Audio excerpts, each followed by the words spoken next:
The sunset over North Star Ranch painted the prairie in shades of copper and gold.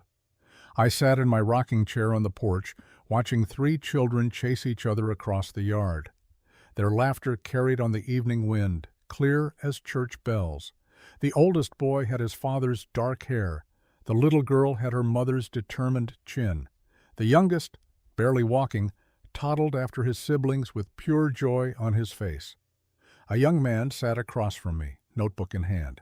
He'd come all the way from Denver, he said, collecting stories of the frontier for some Eastern magazine. He wanted to know about North Star Ranch, about the family that built it. "Folks say this place has quite a history, Mrs. Perkins," he said. I poured him another glass of lemonade.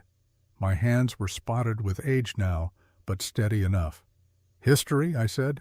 "Son, this place has a legend."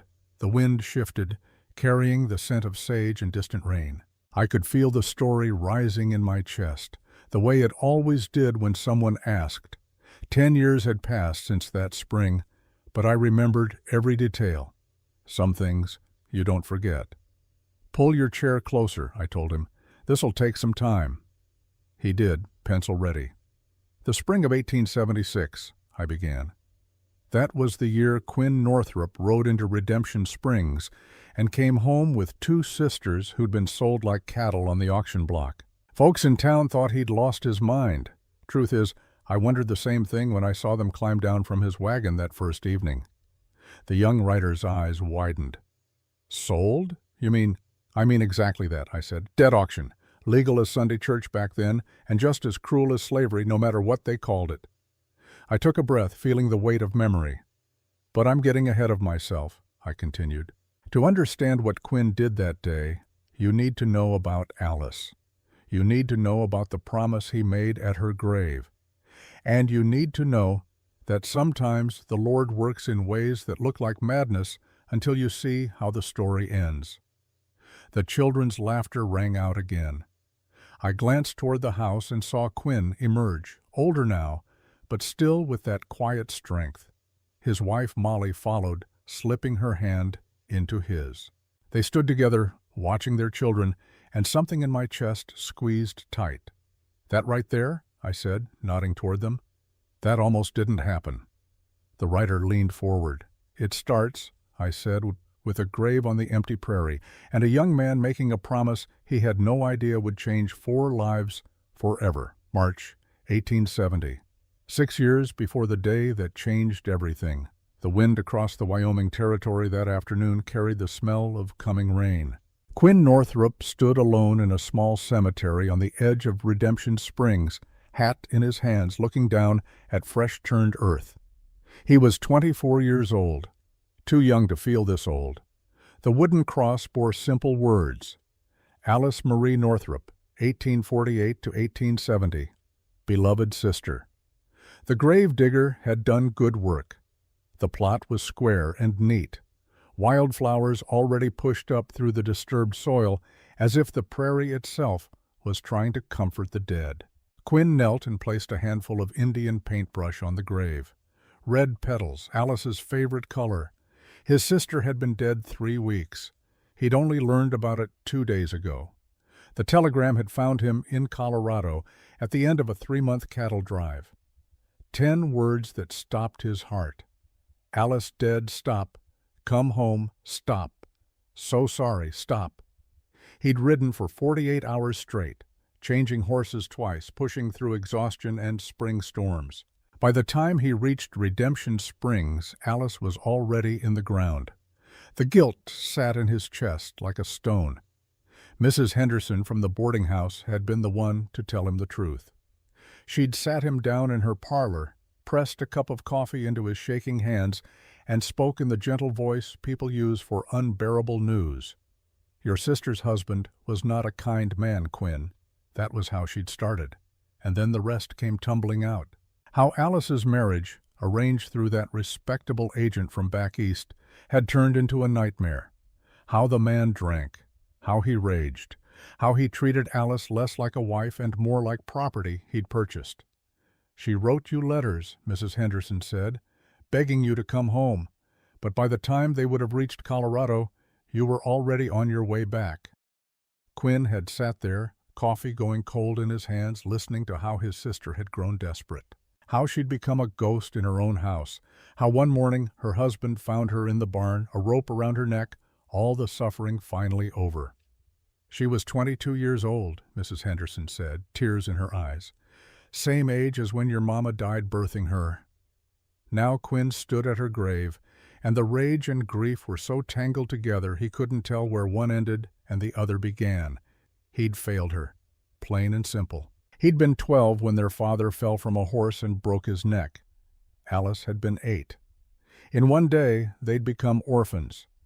Quinn had raised her while trying to build something from the small homestead their father left behind. He'd worked himself half to death proving up the land claim, buying cattle, turning a patch of nothing into what would eventually become North Star Ranch. And Alice? She'd been lonely. He could see that now. While he was out working the range, she'd been alone in that big house, reading books and dreaming of a life bigger than the one they had. When the marriage agent came through town offering to match respectable Western men with refined Eastern ladies, Alice had been 18 and eager. The agent, a well-dressed man named Silas Porter, had assured Quinn the match was perfect. The groom was wealthy, educated, established. He wanted a young wife to grace his home. Quinn had given his blessing. He'd even paid Porter's fee. 3 months later, Alice was married. 6 months after that, Quinn took the Colorado cattle contract. 3 months after that, Alice was dead. He'd given his blessing to the man who destroyed her. Thunder rumbled in the distance. The storm was coming closer. Quinn spoke aloud to the grave, his voice rough. "I failed you, little sister." The wind answered, bending the grass around the cemetery. "I wasn't there when you needed me most," he continued. "I thought I was building us a future, building something that would make you proud. But what good is a ranch if the only family I had is gone?" A memory hit him then, sharp and clear. Alice at 10 years old, sitting on the corral fence watching him break a young horse. She'd been laughing at something he'd said, her blonde hair catching the sunlight, her whole face bright with joy. "Promise me you'll always protect me," she'd said that day. "Promise you'll never let anyone hurt me." "I promise, little sister," he'd told her. "Always." The memory faded. The grave remained. Quinn pulled something from his pocket, a letter creased from being read too many times. Alice's handwriting, delicate and slanted. It had been waiting for him when he got back from Colorado. "Dearest Quinn, I am not well. My husband is not the man we believed. I am frightened. Please come home when you can. I need my brother. Your loving sister Alice." Dated 4 months earlier. By the time it reached him, she was already dead. Quinn carefully folded the letter and placed it on the grave, weighing it down with a smooth river stone. "I'm making you a promise, Alice," he said. The words came from somewhere deep, somewhere he didn't know existed until this moment. "I can't undo what happened to you. I can't bring you back. But I swear to you now, if I ever see another woman in your situation, trapped and helpless like you were, I won't turn away." The wind picked up, whipping his coat around his legs. "I'll save her if I can," he continued, "even if it costs me everything I have. I won't fail again." He stood there as the first drops of rain began to fall. They mixed with the tears on his face, and he didn't bother to wipe either away. 6 years later, that promise would demand a price Quinn never imagined. But standing there in the rain, all he knew was that he had to mean something. His sister's death had to count for something. He placed his hat back on his head and walked away from the grave. Behind him, the rain began in earnest, soaking the prairie and washing the dust from Alice's wooden cross. But the promise remained, solid, binding, sacred, waiting. 6 years is a long time on the frontier. It can make you or break you. For Quinn Northrup, those 6 years built an empire and carved out a man's soul in equal measure. North Star Ranch grew from a modest homestead to one of the most prosperous spreads in the Wyoming Territory. 2,000 acres of good grazing land, 500 head of prime cattle, A sturdy two-story house with a wraparound porch, barns, corrals, a bunkhouse for the hands. But Quinn himself? He'd gone inward, closed off, became known around Redemption Springs as a fair boss and an honest dealer, but a man who kept his own counsel. He stopped attending socials, stopped going to church except on Christmas and Easter, stopped letting people close. I'd been his housekeeper for 4 of those 6 years, and I watched it happen. A good man slowly turning to stone, building walls around his heart, high enough that nothing could get in. Nothing, that is, until March of 1876. That was the year everything changed, for Quinn, for me, for 2 sisters who thought their lives were over. It started in Redemption Springs, on a gray morning that promised rain but wouldn't deliver. The kind of day that makes people restless and mean. Molly Winchester woke that morning with her wrists already aching. They'd tied the ropes too tight, and she'd spent the night in the town jail listening to her younger sister cry quietly in the darkness. "It's going to be all right, Emma," she whispered, though she didn't believe it herself. Emma, 18 years old, with honey-colored hair and eyes red from weeping, just shook her head. "How can you say that? They're selling us, Molly, selling us like horses." And there it was, the truth they'd been avoiding all night. Their father had died 3 months ago. A merchant, well respected in his day, he'd made bad investments that left nothing but debt. Their mother had passed years before, taken by consumption. With their father gone, the creditors had descended like vultures. Silas Porter, the man who held most of the notes, had given them 3 days to settle the accounts. When they couldn't, of course they couldn't, the sum was over $300. He'd seized everything: their father's shop, their mother's wedding ring, the small rooms above the store where they'd been born. And then he'd done something worse, something that was legal in the territory, but felt like stepping back into the darkest days before the war. He'd arranged a debt auction. Their contracts of indenture, he called them, 2 young women, educated and capable, bound to service for whoever paid off their father's debts. 2 years of their lives, sold to the highest bidder. Perfectly legal, Porter had said, smiling with tobacco-stained teeth. Debt settlement through contract labor. You should be grateful I'm not pressing criminal charges against your father's estate. Now they sat in the jail, waiting for Sheriff Williams to escort them to the auction block in the town square. Molly could hear men gathering outside already, rough voices, laughter that made her skin crawl. She was 22 years old. She'd promised her dying mother she would protect Emma, keep her safe, give her a good life. Some promise that turned out to be. The door opened. Sheriff Williams stood there, hat in hand, looking ashamed. He was a decent man, caught in an indecent situation. "It's time, girls," he said quietly. Emma started crying again. Molly took her sister's hand and squeezed it hard. "Keep your chin up," she said. "Don't let them see you afraid." "I am afraid," Emma whispered. "I know," Molly said. "So am I. But we're together. That's what matters." They walked out into the gray morning.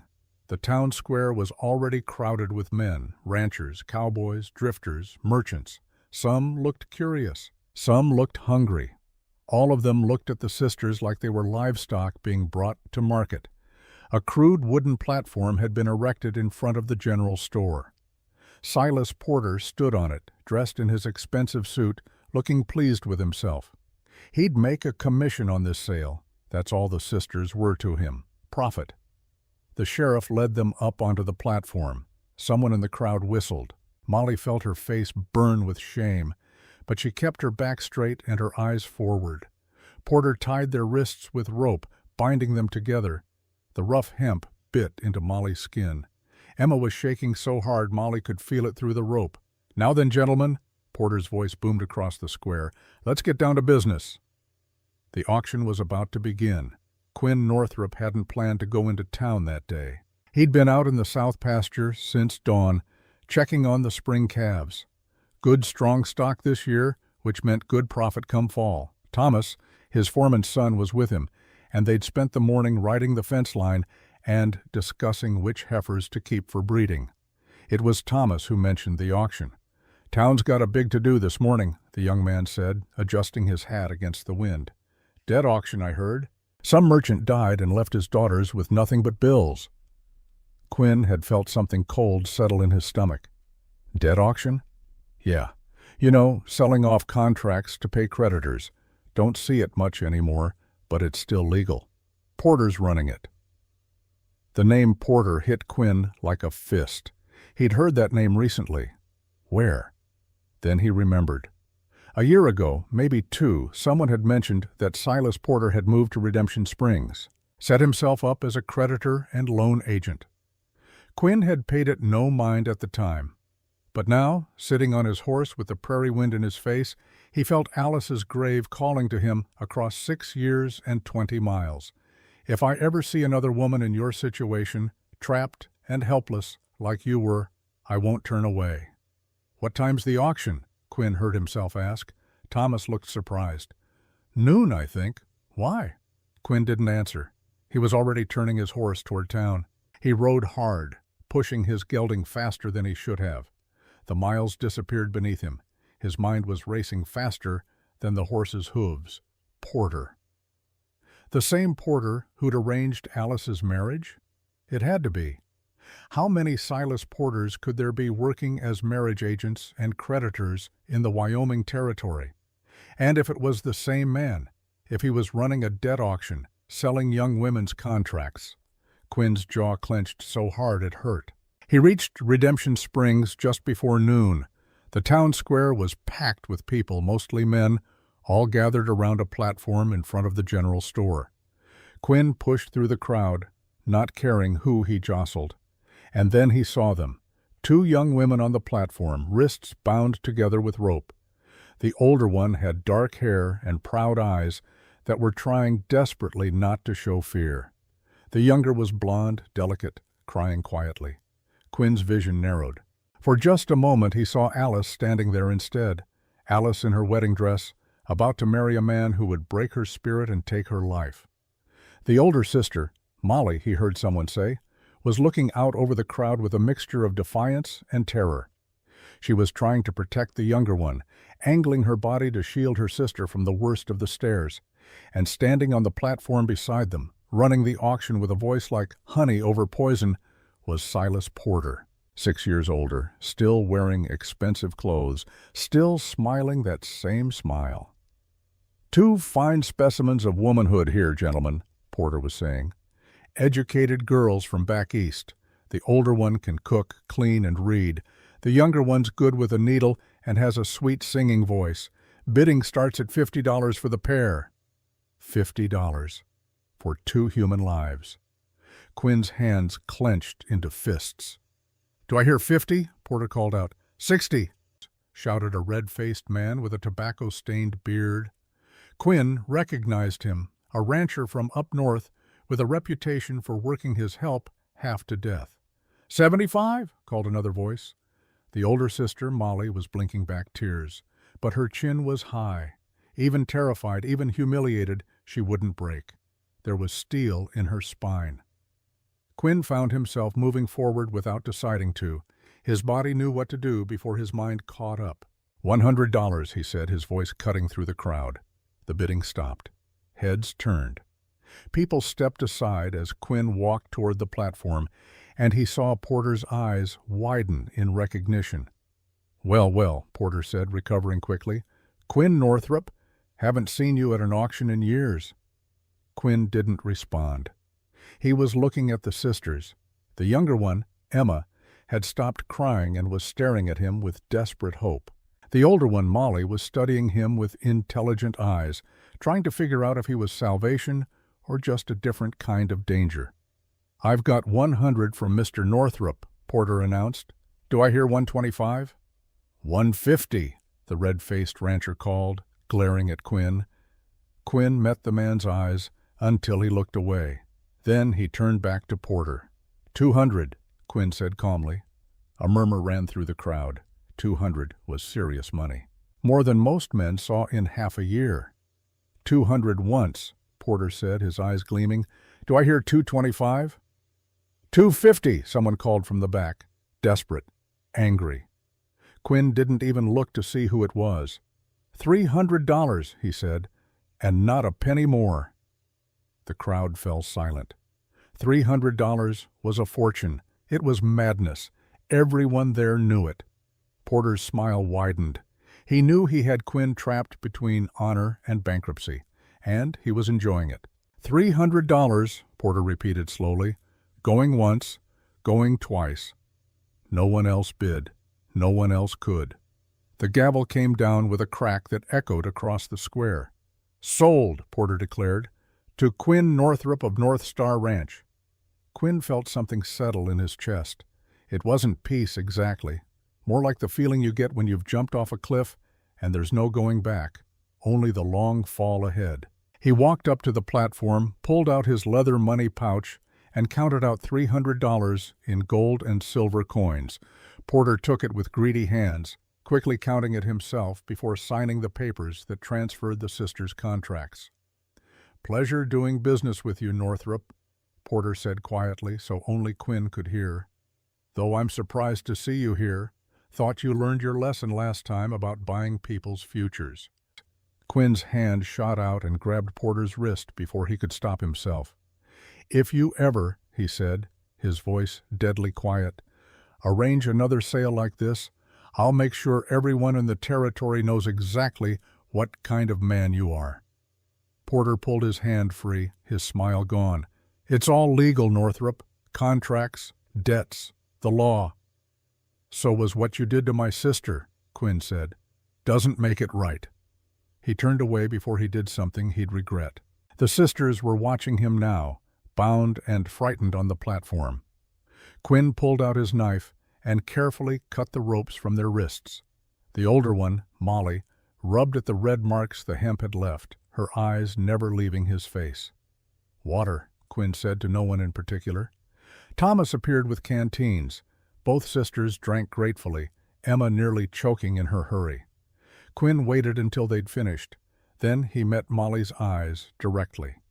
"My name is Quinn Northrop," he said. "I own a cattle ranch about 20 miles west of here." Molly squared her shoulders, trying to find dignity in an undignified situation. "What do you want from us, Mr. Northrop?" It was a fair question, a brave question. Quinn respected her for asking it. "First," he said, "I'd like to get you both away from here. Then we can talk."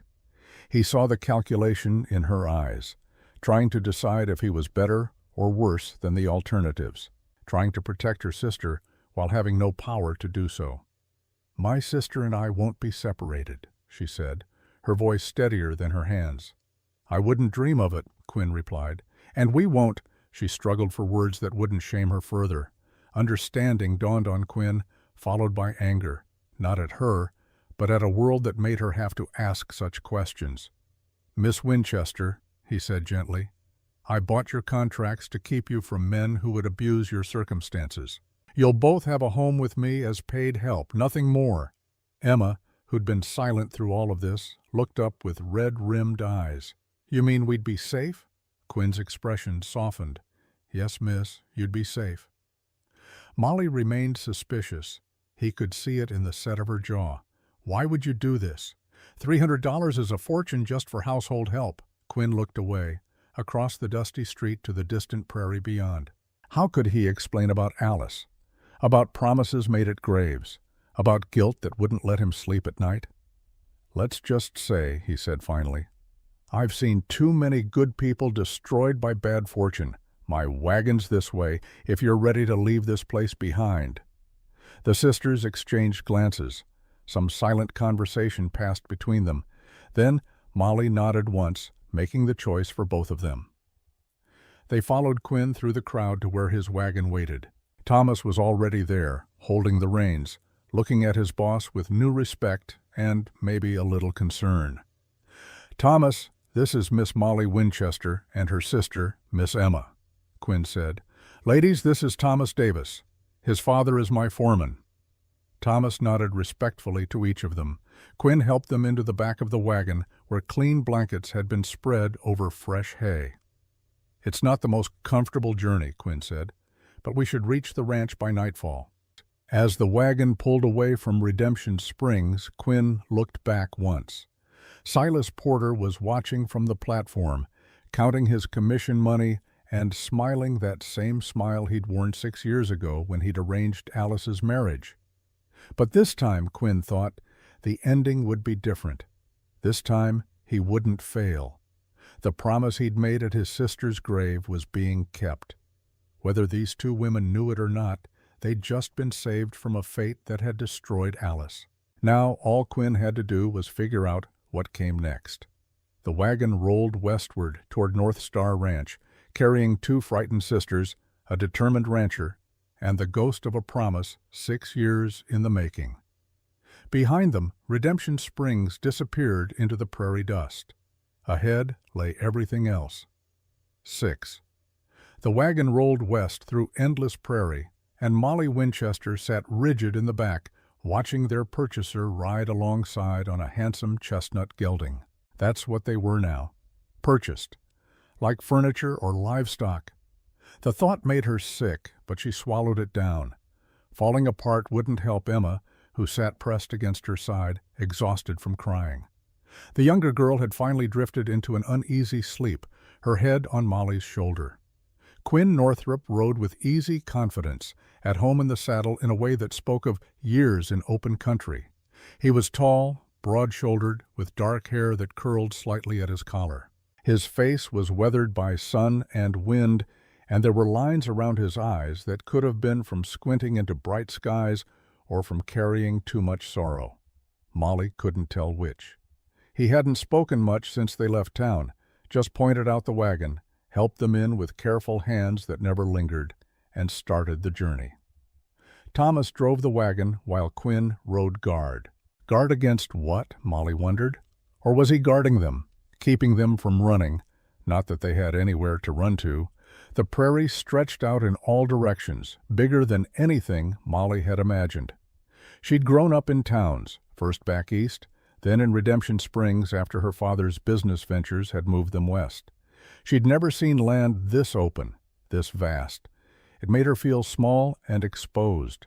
"Water?" Thomas called back, holding up a canteen without taking his eyes off the trail. Molly took it gratefully. The spring air was warm, and dust from the road had settled in her throat. She drank, then gently woke Emma to do the same. Emma blinked awake, disoriented. For a moment Molly saw hope in her sister's eyes, the hope that it had all been a nightmare.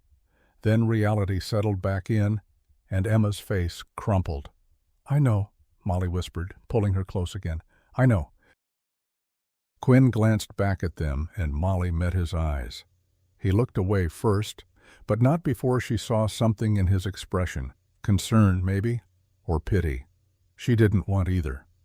"How far is your ranch, Mr. Northrup?" she called out, her voice steadier than she felt. "About 3 hours more," he answered. "We'll be there by sunset." 3 hours. 3 hours to figure out what kind of man had just bought their lives.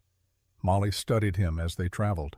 He rode like he'd been born on horseback, moving with the horse rather than fighting it. His clothes were quality but worn, working clothes, not the fancy suits men wore to impress. His hands on the reins were scarred and calloused. A working man's hands. He'd paid $300 for them. $300 for 2 servants who could cook and clean and keep books. That made no sense, no matter how she looked at it, unless he wanted something else, something he hadn't said. The thought made her chest tight with fear, but she forced herself to breathe slowly. Panicking wouldn't help. She needed to stay sharp, stay alert, protect Emma from whatever came next. The landscape began to change as they traveled west. The flat prairie gave way to rolling hills. Trees appeared along creek beds, cottonwoods and willows, their new leaves bright green against the brown earth. In the distance, mountains rose like blue shadows against the sky. It was beautiful, Molly realized with surprise, wild and open and beautiful in a way that made her heart ache. "There," Quinn said, pointing ahead. Molly looked and saw buildings taking shape on the horizon. Even from a distance, she could tell it was substantial. A 2-story house, several barns, corrals, outbuildings, smoke curled from a chimney. North Star Ranch, their new prison, or their salvation. Time would tell which. 7. As they drew closer, Molly could see the ranch more clearly. The main house was solidly built, with a wraparound porch and shuttered windows. Not fancy, but well-maintained. The kind of place that said its owner cared about his property. The kind of place that should have had a wife to run it. A woman emerged from the house as the wagon pulled into the yard. She was older, maybe 65, with gray-streaked hair pulled back in a practical bun and an apron tied around her ample waist. Her face was weathered but kind, and when she saw Molly and Emma, her expression shifted to something like understanding. "You're back earlier than expected, Quinn," she called. Then her eyes settled on the sisters, and she stopped, one hand going to her chest. "Oh my." Quinn dismounted smoothly and walked over to help the sisters down from the wagon. Molly climbed down herself before he could reach her, needing to prove she still had some independence. Emma took his offered hand, too tired to refuse. "Mrs. Perkins," Quinn said, "allow me to introduce Miss Molly Winchester and Miss Emma Winchester. Ladies, this is Mrs. Perkins, the finest housekeeper west of the Mississippi." Mrs. Perkins' eyes were sharp as she looked from Quinn to the sisters and back again. Molly saw calculation there, questions forming. But what the woman said was, "Well then, you poor dears must be exhausted. Come inside and we'll get you something to eat." The house was warm and smelled of fresh bread and coffee. The interior was simple but well kept. Solid furniture, braided rugs on the wood floors, curtains at the windows. A few touches suggested a woman had once lived here. A vase of wildflowers on the dining table, embroidered pillows on the settee. But there was also an emptiness to the place, rooms that felt unused, silence that felt heavy. Sit down, Mrs. Perkins urged, bustling toward the kitchen. "I've got stew keeping warm and fresh bread just out of the oven." Molly remained standing, uncertain of her place in this house. Was she a guest, a servant, property? Quinn noticed her hesitation. "Please, Miss Winchester, make yourself comfortable. You're guests tonight. Tomorrow we can discuss arrangements." "Arrangements?" Mrs. Perkins raised an eyebrow, pausing in the kitchen doorway. "The Winchesters will be joining us," Quinn explained carefully. "Miss Molly has experience with accounts and correspondence. Miss Emma is skilled with a needle. You've been saying you need help." Mrs. Perkins gave him a long look that suggested there was much more to discuss later. But she simply nodded. "Indeed I have. Now wash up for dinner, all of you. Quinn, Thomas can see to your horse." Over dinner, hearty venison stew, fresh bread, and apple preserves, Molly watched Quinn interact with his household. He treated Mrs. Perkins with evident respect, listening when she spoke about supplies that needed ordering. He asked Thomas about the day's work, checking fence lines, and nodded thoughtfully at the young man's report. He made sure both Winchester sisters had full plates before taking seconds himself. It didn't seem like the behavior of a man with dishonorable intentions, but Molly had learned not to trust appearances. Her father had appeared successful and confident right up until the day he'd put a gun to his head, unable to face his creditors.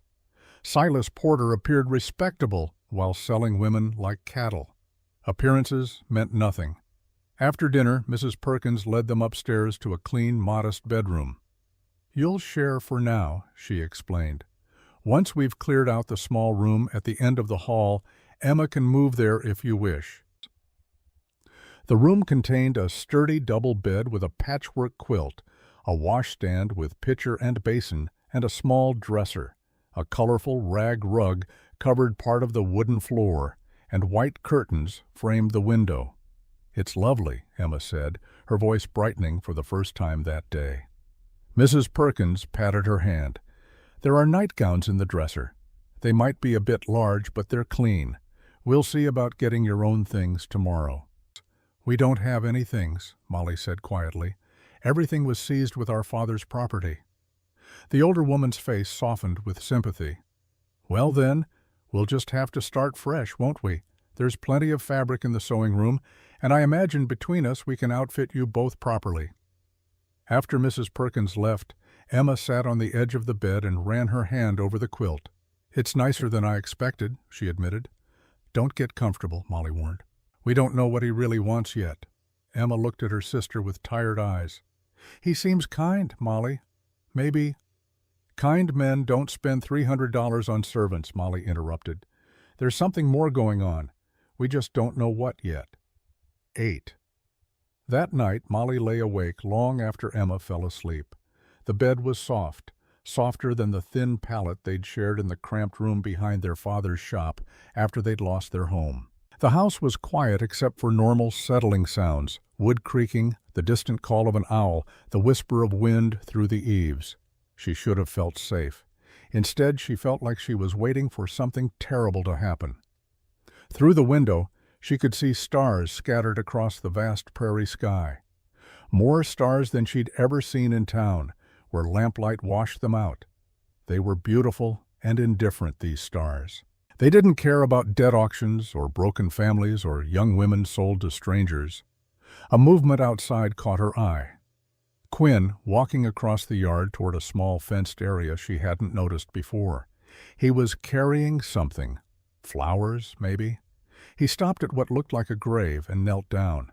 Molly watched as he stayed there for several minutes, his head bowed, talking to the dead perhaps, or praying.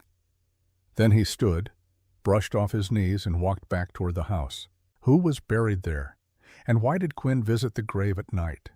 Sleep finally came, restless and full of dreams.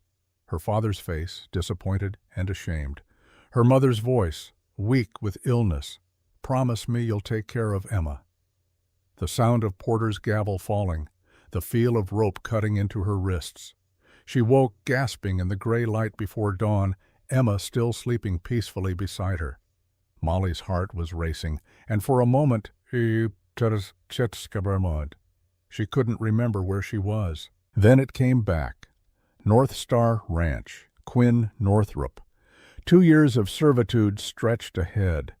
She got up and washed her face at the basin, the cold water shocking her into full wakefulness. Through the window, she could see the prairie beginning to show color as the sun rose. The land went on forever, she thought. You could walk for days and never see another person. That was frightening and comforting in equal measure. 9. The first 2 weeks at North Star Ranch fell into a pattern. Mornings, Molly worked in Quinn's study, learning the ranch's accounts. He was patient, explaining how the cattle business worked, the economics of breeding and selling, the expenses of running a spread this size. She discovered he was better with animals than with numbers, and her organizational skills genuinely helped him. "Your father taught you well," Quinn remarked one morning, watching her reorganize a ledger. "My father died bankrupt and in disgrace," Molly said without looking up. "He still taught you to keep good records," Quinn replied quietly. "That's worth something." Emma spent her time with Mrs. Perkins, learning recipes and sewing. The older woman treated her with motherly affection, and Emma blossomed under the attention. Molly would hear her sister's laughter from the kitchen and feel a complicated mix of relief and fear. Emma was letting her guard down. That was dangerous. Thomas found excuses to be near the house when Emma was working in the kitchen, bringing firewood, fixing a loose board on the porch steps, asking Mrs. Perkins about dinner. He was obvious about it, and Emma blushed whenever he was around. On Sundays, they went to church in Redemption Springs. Molly felt the stares, heard the whispered gossip. 2 unmarried women living in a bachelor's house. She held her head high and ignored it, but the shame burned. Quinn seemed oblivious to the talk. Or perhaps he just didn't care. He sat with his household, Mrs. Perkins, Thomas, the sisters, and listened to Reverend Miller's sermon with quiet attention. At the ranch, Quinn maintained perfect propriety. He never touched Molly beyond offering a hand to help her down from the wagon. He never came to their bedroom door. He treated them with the same respectful distance he showed Mrs. Perkins. It confused Molly. She'd been braced for unwanted advances, for the revelation of his true intentions. But days passed and nothing happened except work and meals and careful courtesy. She found herself watching him. the way he moved with quiet confidence, the gentleness he showed when training a skittish young mare in the corral, the fairness with which he dealt with his ranch hands. One afternoon she stood at the study window and watched him working with that mare. The animal was nervous, tossing her head and sidestepping, but Quinn kept talking to her in a low voice, gradually moving closer. Eventually, he slipped a halter over the mare's head and stroked her neck, and the horse calmed. "He has a way with the difficult ones," said a voice behind her. Molly startled and turned to find Mrs. Perkins standing in the doorway with a tray of coffee. "I didn't mean to frighten you, dear," the housekeeper said, setting down the tray.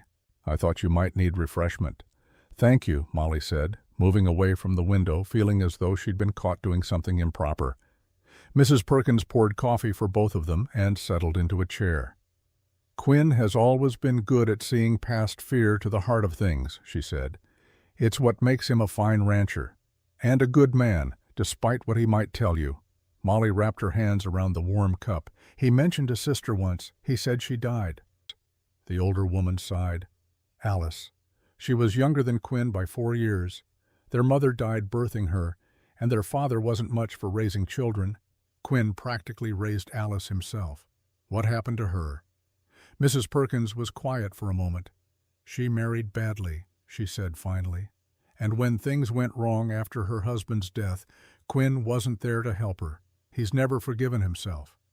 "That's a heavy burden to carry," Molly said. "Too heavy," Mrs. Perkins agreed. "But that's Quinn, responsible to a fault for everyone around him, and too hard on himself by half." She sipped her coffee. "It's why he bought your contracts, you know. He couldn't save Alice, but he could save you and your sister." Molly's chest tightened. "We're not Alice." "No, you're not. But to a man carrying that much guilt, the chance to do right this time," Mrs. Perkins trailed off. "Just be patient with him, dear. He's not used to having people in his life anymore." 3 weeks after arriving at North Star, Molly was working in the study when shouting erupted from the yard. She ran to the window and saw Quinn and Thomas helping a ranch hand off his horse. The man, Jake, she thought his name was holding his left arm at an odd angle, and his face was twisted with pain. Blood soaked through his shirt sleeve. Molly rushed outside without thinking. Emma and Mrs. Perkins emerged from the kitchen at the same time. "What happened, Mrs.?" Perkins demanded. "Horse kicked him," Thomas said grimly, supporting Jake's weight. "Caught him just above the elbow. Might be broken." Jake's face was gray beneath his tan. "Boss, I'm sorry. I wasn't paying attention." "Hush," Quinn said, his voice calm and commanding. "Let's get you inside first." They brought Jake into the kitchen and laid him on the table. Quinn moved with practiced efficiency, carefully cutting away the bloody shirt sleeve. The injury was ugly, a deep gash above the elbow already swelling, with bone possibly fractured beneath. "Thomas, ride for Doc Henderson," Quinn ordered. "Tell him it's urgent." "That's a 2-hour round trip," Jake protested weakly. "Boss, you can't afford—" "I said hush," Quinn replied, but his tone was gentle. He looked at Mrs. Perkins. "Hot water, clean cloths. Molly, I need you to hold this compress while I stabilize his arm." Molly moved forward automatically, pressing the cloth against the wound while Quinn carefully examined the injury. His hands were steady, his focus complete. He'd done this before, she realized. Many times probably out here where the nearest doctor was miles away. "It's not as bad as it looks," Quinn said after a moment. "Gash needs stitches, but I don't think the bone's broken. You're lucky, Jake." "Don't feel lucky," Jake muttered, then winced as Quinn cleaned the wound. Emma brought whiskey without being asked.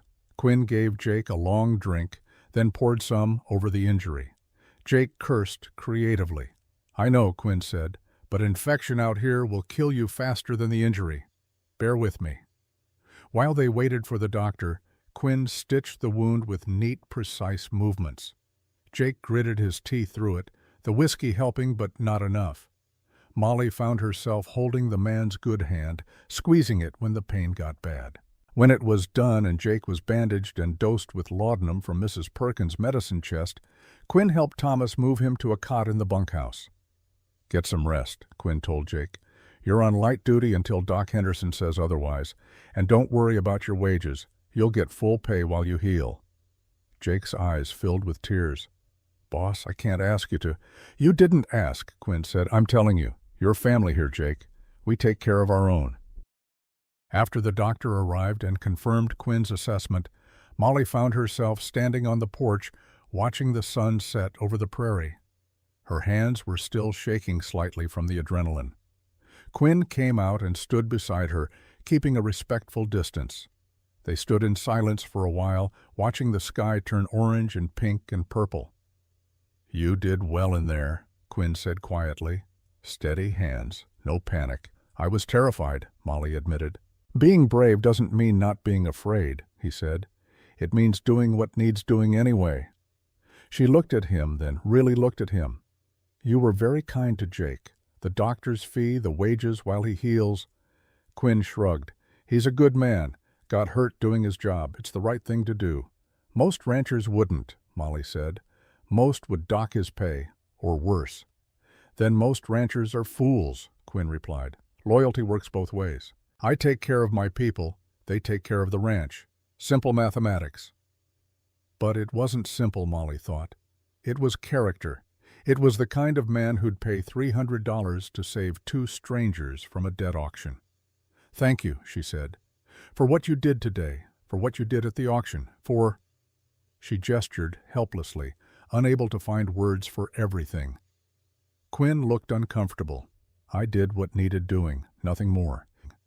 "You're a good man, Quinn Northrup," Molly said softly. It was the first time she'd used his given name, and she saw him notice. Something shifted in his expression. Surprise, pleasure, something deeper she couldn't name. "I'm trying to be," he said. 11.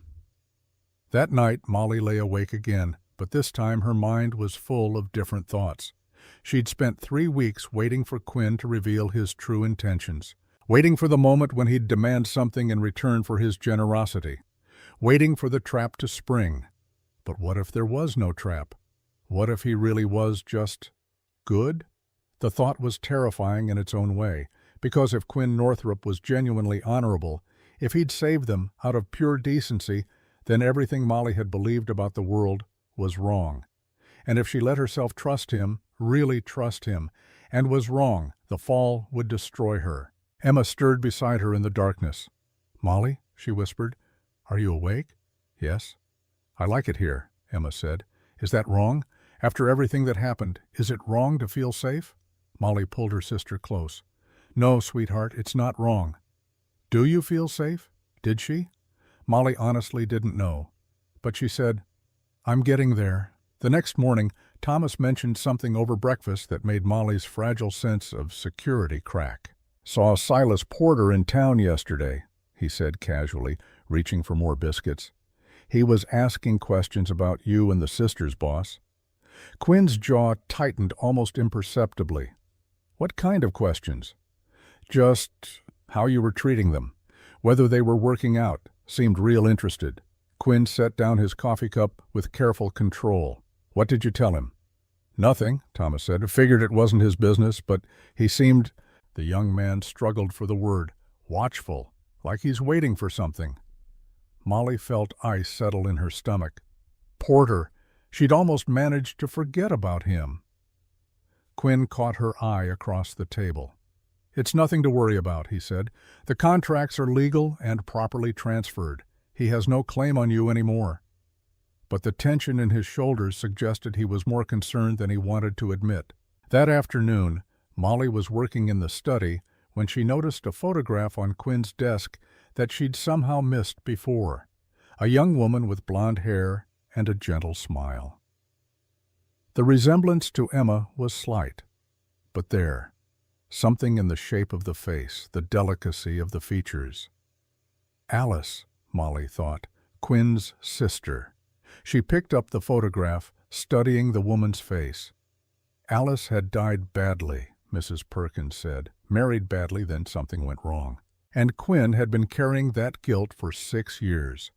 Suddenly, everything made a terrible kind of sense. The $300, the perfect propriety, the promise of safety. Molly wasn't herself to Quinn. She was a second chance, a way to make up for failing Alice. The realization should have been comforting. It explained everything, but instead it made Molly's chest ache with something like disappointment. She didn't want to be someone's redemption project. She didn't want to be a stand-in for a dead woman. She wanted... what? What did she want? The question followed her through the rest of the day, unanswered and unsettling. That evening, as she and Emma prepared for bed, Molly stood at the window looking out over the darkening prairie. In the distance, she could see Quinn walking toward that small grave again, his shoulders bowed with the weight of old grief. And somewhere out there in Redemption Springs, Silas Porter was watching and waiting. Molly shivered, though the room wasn't cold. The storm was coming. She could feel it building like thunderheads on the horizon. The only question was whether North Star Ranch would shelter them when it broke, or whether they'd be swept away in the flood. 12. Spring deepened across the prairie, bringing waves of wildflowers and thunderstorms that rattled the windows at night. Molly had been at North Star Ranch for 6 weeks now, and despite her determination to stay guarded, she found herself settling into the rhythm of the place. Working with Quinn in the study each morning had become comfortable, almost companionable. He'd started asking her opinion on business decisions, which cattle buyer offered the fairest price, whether to invest in new breeding stock or repair the south barn first. She caught herself looking forward to those morning sessions. The way Quinn's face lit up when she found a mistake in the accounts he'd been puzzling over. The deep timbre of his voice when he explained the difference between Hereford and Longhorn cattle. The rare smile that softened his weathered features and made him look younger, less burdened. It was dangerous, this growing ease between them. Molly knew it. But knowing and stopping were different things. One evening in late April, after the supper dishes were cleared, Quinn asked if Molly would take a walk with him. Emma was already deep in conversation with Thomas on the porch, their heads bent close over some shared joke. Mrs. Perkins had tactfully retreated to the kitchen with her mending. "There's something I need to show you," Quinn said, "if you're willing." Molly's heart beat faster, but she nodded. They walked in silence across the darkening yard, away from the house, toward that small fenced area she'd noticed her first night, the grave she'd seen Quinn visit so many times. As they drew closer, Molly could make out the simple wooden cross and the words carved into it, Alice Marie Northrup, 1848 to 1870, beloved sister. Quinn stopped at the fence, his hands resting on the top rail. "I owe you an explanation," he said quietly, "about why I bought your contracts, about who I really am." Molly weighted her throat tight. "Alice was my little sister," Quinn began, his eyes on the grave. 4 years younger than me. When our father died, I was 12 and she was 8. I raised her while trying to build this ranch from nothing. Worked myself half to death, proving up the land claim, buying cattle, making something that would support us both. His voice was steady, but Molly could hear the pain beneath it. "Alice was lonely," he continued. "I see that now. I was always working, always out on the range or dealing with buyers or fixing something. She spent a lot of time alone in that big house, reading books and dreaming about a different life." The wind picked up, rustling the new leaves on the cottonwood tree that shaded the grave. When she was 18, a marriage agent came through town. Respectable man, or so everyone thought. His name was Silas Porter. Molly's breath caught. The same Porter? It couldn't be. But Quinn's next words confirmed it. He specialized in matching Western men with refined young ladies from back east. For a fee, of course. He told me he had the perfect match for Alice. A wealthy gentleman, educated, established. A man who wanted a young wife to grace his home. Quinn's hands tightened on the fence rail. I gave my blessing. I even paid Porter's commission. Thought I was setting Alice up for a good life. A better life than being stuck on a cattle ranch with her overworked brother. "What happened?" Molly asked softly. "The man Porter matched her with was wealthy," Quinn said. "That part was true. But he was also cruel. He drank. He had a temper. He treated Alice like property he'd purchased, which I suppose he had." Quinn's voice went rough. She wrote me letters, begging me to come home, telling me things were wrong. But I was on a 3-month cattle drive in Colorado, and by the time those letters found me, I was already on my way back. He pulled something from his pocket, a worn piece of paper creased from being folded and unfolded too many times. He handed it to Molly. Even in the fading light, she could read the delicate handwriting. Dearest Quinn, I am not well. My husband is not the man we believed. I am frightened. Please come home when you can. I need my brother. Your loving sister, Alice. I got home 3 weeks after she died, Quinn said. She'd hanged herself in the barn. Couldn't bear it anymore. Molly's eyes filled with tears. Oh, Quinn. I stood right here at her grave, he continued, his voice breaking slightly, and I made her a promise. I swore that if I ever saw another woman in Alice's situation, trapped, helpless, being sold to the highest bidder, I wouldn't turn away. I'd save her if I could, even if it cost everything I had. Understanding flooded through Molly, the $300, the careful distance, the perfect propriety. All of it made sense now. When I saw you and Emma on that auction platform, Quinn said, when I saw Porter running that sale, the same man who'd arranged Alice's marriage 6 years ago, I knew. This was the promise calling in its debt. He finally turned to look at Molly, and in his eyes she saw old pain and fresh purpose tangled together. You asked me why I bought your contracts. That's why, not because I'm noble or generous, because I failed my sister and I couldn't bear to fail anyone else. Molly wiped at her tears with the back of her hand. You saved us, Quinn, Emma and me. Whatever your reasons, you saved us from something terrible. Did I? Quinn asked. Or did I just buy you for my own purposes, to make myself feel better about failing Alice? That's not, isn't it? His voice was harsh now, angry at himself. I saw you on that platform, and I saw her. I've been seeing her every time I look at Emma. Every time she laughs, I hear Alice laughing. Every time you stand up to me with that steel in your spine, I remember how Alice used to challenge me when we were young, before the loneliness broke her. Molly's chest ached. So we're what? Replacements? Second chances to ease your guilt? I don't know, Quinn admitted. That's what scares me. I don't know if I saved you or for me. I don't know if anything I feel is real or just, what do you feel? Molly interrupted. Quinn looked at her, really looked at her, and something in his expression made her breath catch. I feel like I'm standing on the edge of a cliff, he said quietly, and I don't know if falling would be the worst mistake I ever made or the best thing that ever happened to me. The space between them felt charged, electric. Molly knew she should step back, maintain the distance that had kept them safe. But she didn't. I'm not Alice, she said. I know. I'm not some symbol of your redemption. I know that too. Then what am I to you? Quinn was silent for a long moment. When he spoke, his voice was raw. You're the first person in 6 years who's made me want to be more than just the man who failed his sister. You're the reason I wake up in the morning thinking about something other than guilt. He stopped, shook his head. But how can I say these things when you're bound to me by contract? When you're legally my property? How can anything between us be real when there's that inequality? The contract is just paper, Molly said. No, Quinn replied. The contract is everything. It's the wall between what I feel and what I have any right to feel. And until that wall comes down, until you're truly free to choose, we can't. He turned away, his shoulders tense. I should get you back to the house. This was a mistake. But Molly caught his arm. It wasn't a mistake. Thank you for telling me the truth. About Alice. About why you bought us. I needed to know. Quinn looked down at her hand on his arm, then back at her face. And now that you do know, does it change anything? Did it? Molly thought about the question as they walked back toward the house in silence. Quinn had bought them to honor a promise to his dead sister. That should have made her feel like a transaction, a means to ease his conscience. But somehow it didn't.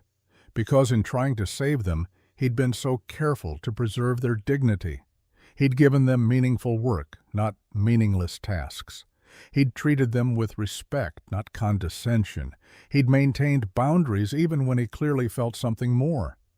That took a kind of strength Molly was only beginning to understand. By the time they reached the porch, she still didn't have an answer. 13. The next day, Mrs. Perkins announced over breakfast that the church social planning committee was meeting that afternoon. "And I expect you girls to come along," she said firmly, looking at Molly and Emma. "It's time Redemption Springs saw you as part of this community, not as some scandal to whisper about." "I'm not sure that's wise," Quinn said. "The talk has been—" "All the more reason to face it head on," Mrs. Perkins interrupted. "Besides, I won't have these girls hiding away like they've done something wrong. They haven't." So, that afternoon, Molly found herself riding into town with Mrs. Perkins and Emma, while Quinn followed on horseback looking like a man heading to his own execution. The general store was crowded with ladies arranging fabric samples and discussing decorations for the upcoming social. Conversations faltered when Molly and Emma entered, eyes cut toward them, then quickly away. The whispers started. Molly held her head high and followed Mrs. Perkins to the counter. "Mrs. Henderson," Mrs. Perkins said warmly to the shopkeeper's wife, "we're here for the committee meeting." "Of course," Mrs. Henderson replied, but her smile was strained. She glanced at the Winchester sisters with what might have been pity or disapproval. Molly couldn't tell which. The meeting started, and for a while, Molly thought they might get through it without incident. Then Mrs. Constance Harrington, the banker's wife and chief gossip of Redemption Springs, spoke up loud enough for the whole store to hear. "I still think it's disgraceful," she announced to her circle of friends. "Debt auction or not, a respectable man doesn't keep two young women in his house without proper chaperoning." The store went quiet. All eyes turned to Molly. "Mrs. Harrington," Reverend Miller's wife said gently, "perhaps this isn't—" "No, I think it needs to be said," Mrs. Harrington continued, her voice dripping with false concern. "Those poor girls may not understand how their situation appears, living out at North Star with an unmarried man, no matter what excuse." "Excuse me." Quinn's voice cut through the store like a knife. He'd been standing near the door, and now he strode forward, his face set in hard lines. "What exactly are you implying about Miss Winchester and Miss Emma?" Mrs. Harrington paled slightly, but held her ground. "I'm simply saying that propriety—" "Propriety?" Quinn's voice was dangerously quiet. "You want to discuss propriety? Let's discuss how you and the rest of this town stood by and watched those young women be sold on an auction block. How not one person spoke up to say it was wrong. How everyone was content to let them be bought by any man with enough money, no questions asked about his intentions." The silence was absolute now. "I bought their contracts," Quinn continued, "because I couldn't stomach the alternative, because I knew what happens to vulnerable women in this territory when there's no one to protect them. I've seen it before." His voice cracked slightly on the last words, and Molly knew he was thinking of Alice. "Miss Winchester and Miss Emma are under my protection," Quinn said firmly. "Mrs. Perkins serves as chaperone, as anyone who's been to North Star can attest. They work as household staff with fair wages and proper accommodations. And if anyone in this town has a problem with that arrangement, they can take it up with me directly instead of spreading poison behind my back." Mrs. Harrington's face flushed red, but before she could respond, Mrs. Perkins stepped forward. "Furthermore," the housekeeper said sweetly, "Quinn has graciously agreed to host this year's church social at North Star Ranch. I do hope you'll all attend, Mrs. Harrington. The decorations Miss Emma has been planning are simply beautiful." The complete reversal, from scandal to social hosting, left Mrs. Harrington speechless. She could only nod weakly as Mrs. Perkins swept past her to discuss refreshment plans with Reverend Miller's wife. But as the meeting dispersed, Molly caught sight of someone standing in the doorway of the store, a well-dressed man with calculating eyes and a smile that didn't reach his face. Silas Porter. He was watching Quinn with an expression Molly couldn't quite read. Something knowing, something predatory. Their eyes met across the store, and Porter's smile widened. He tipped his hat to her in mocking courtesy, then disappeared into the street. Molly's blood ran cold. 14. That evening, Quinn was quieter than usual at dinner. He pushed his food around his plate, his mind clearly elsewhere. After the meal, he asked Molly to join him in the study. Emma and Thomas had already retreated to the porch, and Mrs. Perkins had tactfully found reasons to be elsewhere. In the study, Quinn closed the door and leaned against his desk, his face troubled. "I saw Porter in town," Molly said before he could speak. "He was watching you." Quinn nodded. "He approached me after you left. Wanted to have a conversation." "About what?" "About you and Emma," Quinn said. He asked how the arrangement was working out. Whether I was satisfied with my purchase. The word purchase made Molly flinch. "I told him it was none of his business," Quinn continued, but he just smiled, said he had a professional interest in ensuring his clients were happy. Then he said something that's been bothering me ever since. "What?" Quinn met her eyes. He said, "I remember your sister, you know, Alice. Such a sweet girl.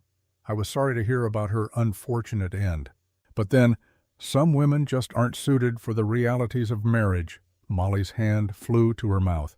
"He said that? About Alice?" "He knows," Quinn said, his voice tight with barely controlled rage.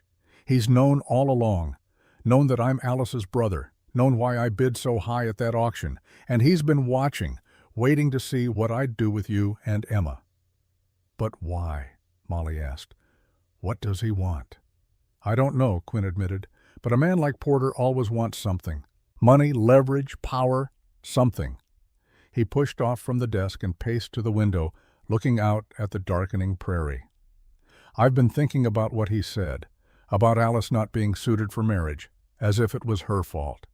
As if the man he matched her with wasn't a monster who—" Quinn's voice broke. He pressed his forehead against the window frame, shoulders shaking. Molly went to him without thinking. She put her hand on his shoulder, feeling the tension coiled there like a spring wound too tight. "It wasn't your fault," she said softly. "What happened to Alice? You couldn't have known." "I should have," Quinn said. "I should have been there. I should have checked on her. I should have—" "You can't carry this forever," Molly interrupted. "This guilt, it'll destroy you." Quinn turned to face her, and she saw tears on his cheeks. In 6 weeks at North Star, she'd never seen him cry. Never seen him break like this. "She was 22 years old," he said. "Same age you are now. She had her whole life ahead of her. And Porter sold her to a man who broke her so completely that death seemed like the only escape. And then," he continued, his voice dropping to a whisper, "6 years later, Porter tries to do the same thing to you and Emma. Sells you on an auction block to the highest bidder. And He stopped, something like horror dawning on his face. "God, I'm no different than the man who bought Alice. I paid money for you. I brought you to my ranch. You're bound to me by contract whether you want to be or not. How am I any better than—" "Stop," Molly said firmly. She took his face in her hands, forcing him to look at her. "You are nothing like that man. Nothing. Do you understand me?" "How can you say that?" "Because I've lived here for 6 weeks," Molly said. "I've seen how you treat people, how you treat me and Emma. You've given us safety, dignity, meaningful work. You've never once made us feel like property. You maintain boundaries even when—" She stopped, realizing what she was about to say. "Even when what?" Quinn asked. Molly's heart was racing. They were standing so close. His hands had come up to rest on her arms, gentle but grounding. The study suddenly felt very small, very warm. "Even when I can see you want something more," she finished quietly. Quinn's breath hitched. "Molly, I see it," she continued. "The way you look at me sometimes, the way your voice changes when you say my name, the careful distance you maintain because you're trying so hard to do the right thing." "It doesn't matter what I want," Quinn said roughly. "You're not free. And until you are, until that contract is gone, and you can choose without any obligation or pressure, I have no right to—" "Then destroy the contract," Molly said. Quinn stared at her. "What?" "The contract. Tear it up. Set us free." Her voice was steady now, sure. "If that's what's standing between us, then remove it." "I can't just—" "Yes, you can," Molly interrupted. "You bought the contract. You can void it whenever you choose. So choose, Quinn. Choose to let us go. And then we'll see what happens when there's nothing but choice left between us." For a long moment, Quinn just looked at her. Then he pulled away, crossing to his desk. He opened a drawer and pulled out 2 pieces of paper, the contracts bearing hers and Emma's names. He looked at them for a long moment. Then, slowly, deliberately, he tore them in half, then in half again, until they were just scraps of paper falling to the floor like snow. "You're free," he said, his voice hoarse. "Both of you. You can stay as long as you want, with fair wages for your work, or you can leave tomorrow with enough money to start anywhere you choose. It's entirely up to you."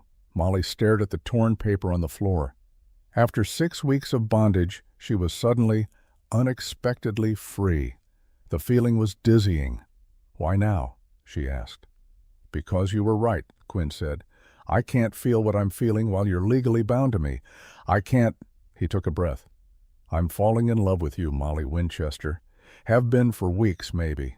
And I needed you to be free before I could say that out loud." The words hung in the air between them. "I'm falling in love with you, too," Molly heard herself say. Quinn's eyes widened. "Molly!" A loud knock on the study door made them both jump. Mrs. Perkins' voice came through, urgent and worried. "Quinn, you need to come quick. There's a man at the door. Says he has legal business with you regarding the Winchester sisters." Quinn and Molly exchanged glances. Without a word, they hurried to the front of the house. Standing on the porch, illuminated by lamplight, was Silas Porter. And he wasn't alone. A portly man in a suit stood beside him, holding an official-looking document. "Good evening, Northrop," Porter said, his smile sharp as a knife. "Sorry to disturb your dinner hour, but my associate here, Mr. Wallace from the Territorial Court, has some papers you'll want to see." "What papers?" Quinn demanded. Mr. Wallace cleared his throat.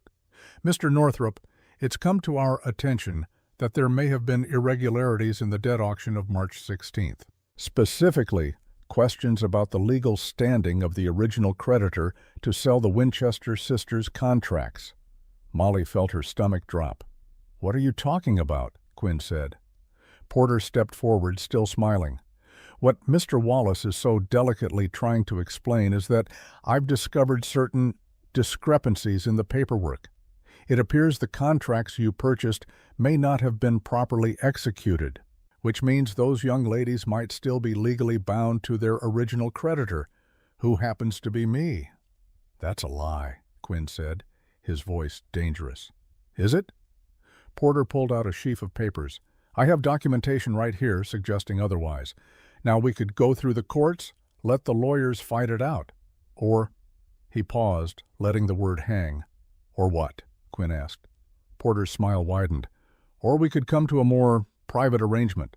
You return the sisters to my custody, and I'll forgive the $300 you paid. Call it even."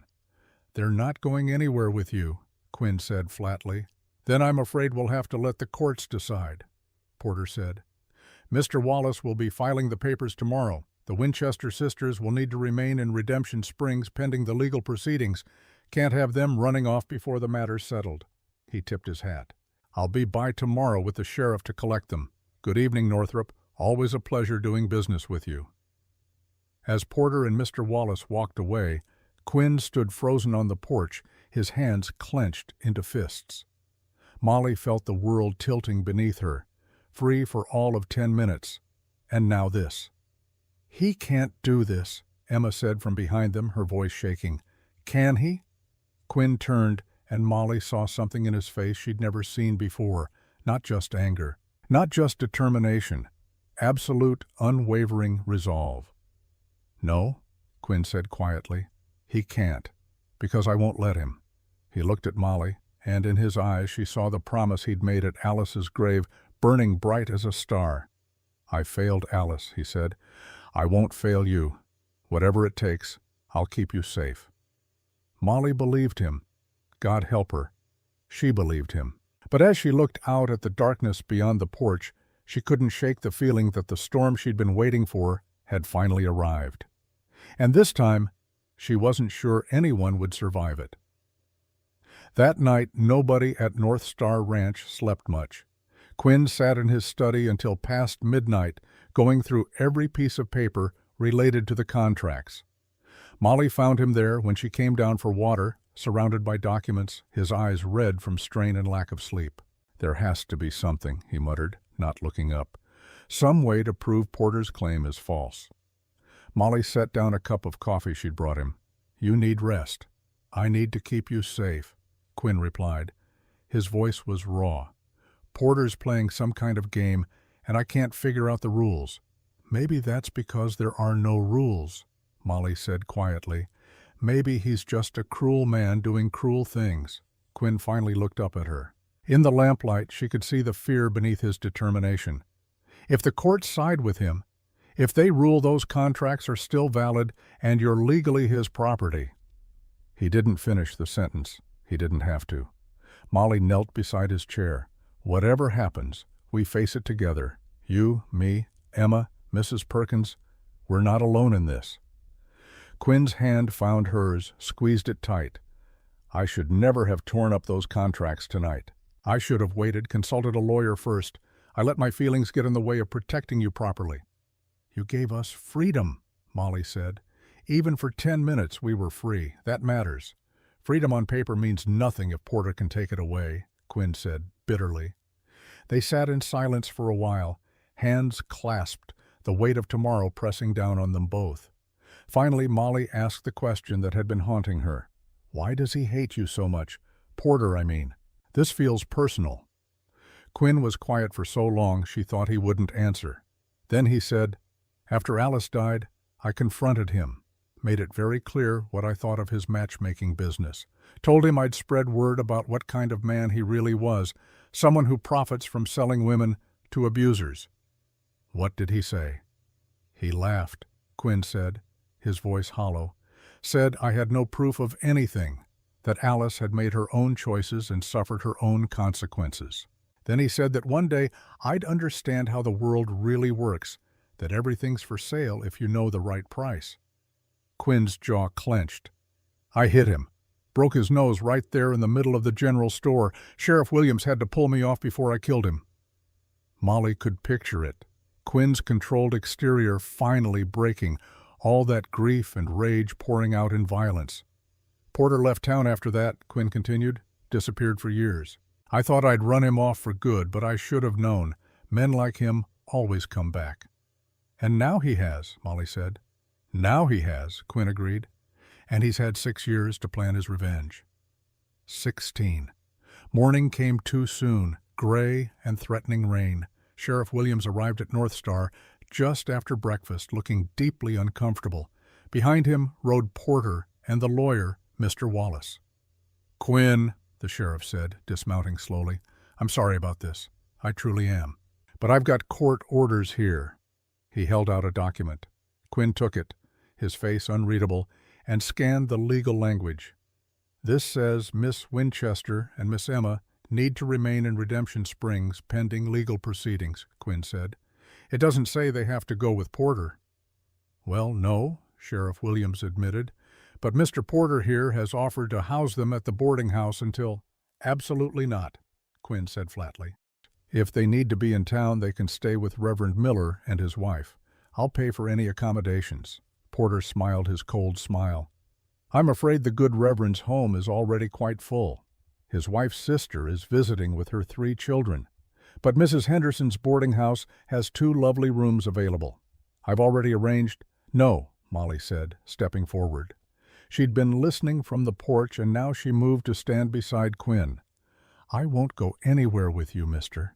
"Porter, not to your boarding house, not anywhere." "It's not up to you, my dear," Porter said smoothly. "The courts have spoken. Until the legal matters are resolved, you need to be available for proceedings. And since Mr. Northrop's ranch is 20 miles away, then we'll stay with Mrs. Harrington," Emma said, surprising everyone. She'd come out to stand with her sister, her face pale but determined. "Her house is in town. She has guest rooms. And she's on the church social committee, so she's respectable." It was brilliant, Molly realized. Mrs. Harrington, for all her gossip, was Redemption Spring's self-appointed guardian of propriety.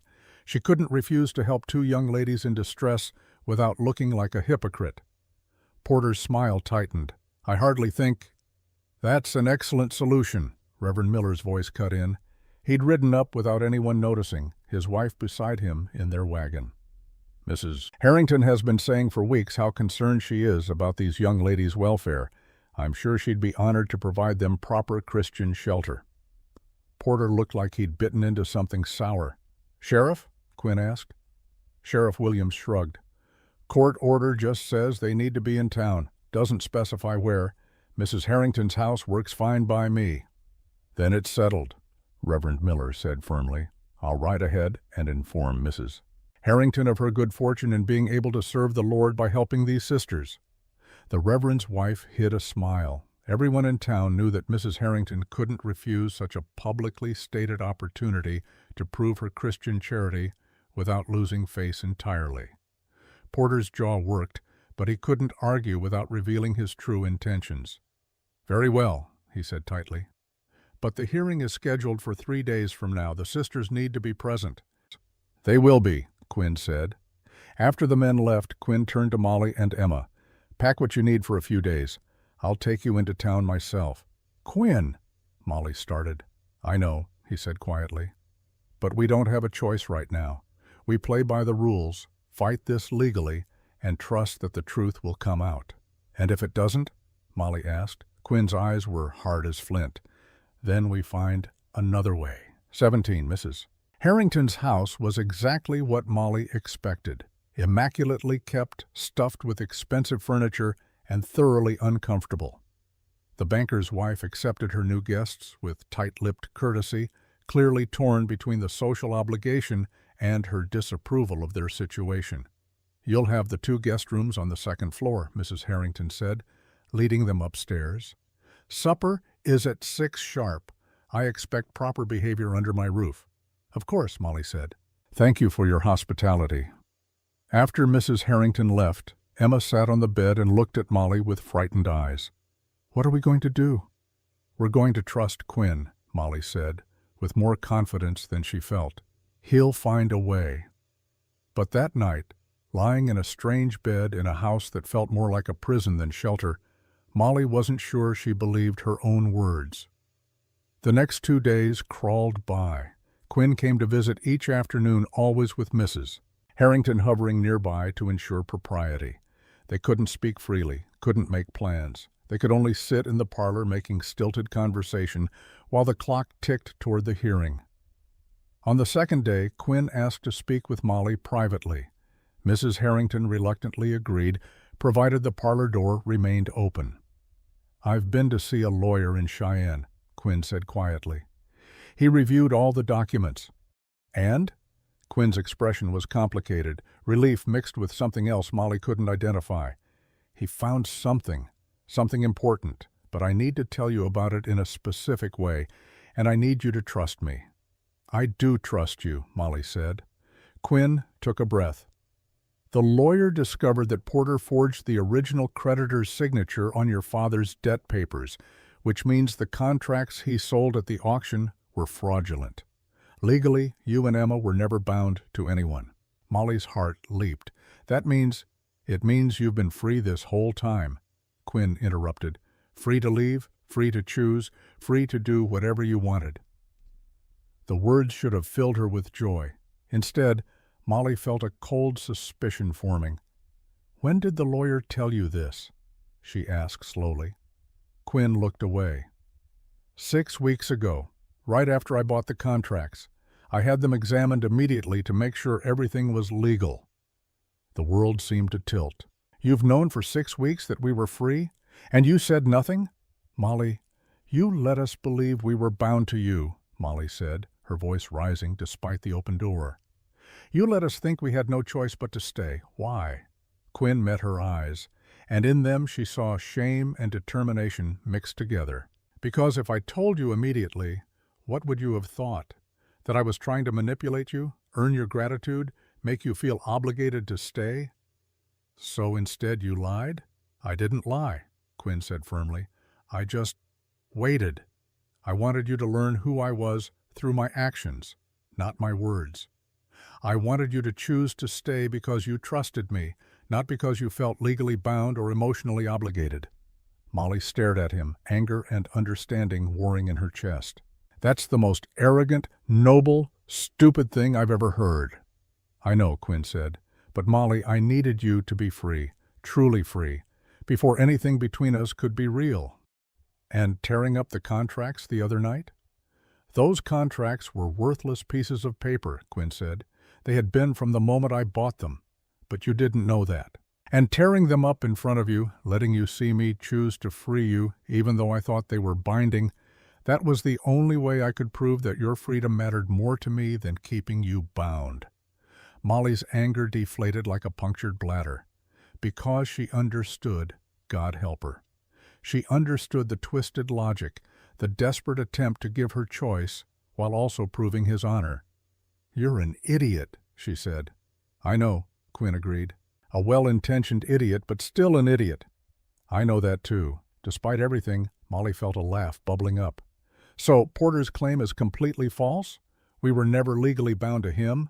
Never, Quinn confirmed. The lawyer has all the proof. Porter's entire scheme falls apart the moment we present it to the court. Then why are you telling me this now, in Mrs. Harrington's parlor, instead of in court? Quinn's expression grew serious.